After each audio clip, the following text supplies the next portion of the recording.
আজ যা আমার এলাকার সব মুরব্বীরা আয় পড়ছে আমার লগে বাইম মাছ ধরবার লাগিয়া।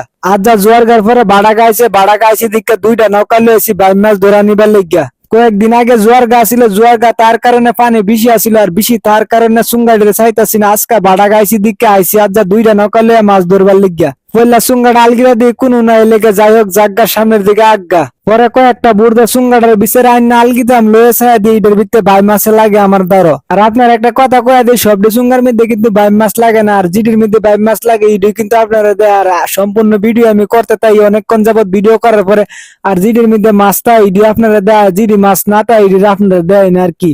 প্রথম বাঁশের মধ্যে আলগিদা ভাবছিলাম ভাবনা মনে শুরু হয়ে পরে নৌকার মধ্যে সাইরা দিই, মার্শাল্লাহ অনেক বড় ভাই লাগছে। পরে এমন ভাবে একটার পরে একটা সুঙ্গা তুললাম আর মাছও মার্শাল্লাহ অনেক গুলাই পাইছি। পরে আমি সুঙ্গা তুলতেছি দিকে আমরা এলাকার সব শুরু পোলা পাই না আমার দিকে আইসে আর কি আগায় মাছ দেখবার লেগে নাওয়ার মধ্যে একটার পরে একটা উড়া নৌকা হেলাই লেবার অবস্থা পুরা।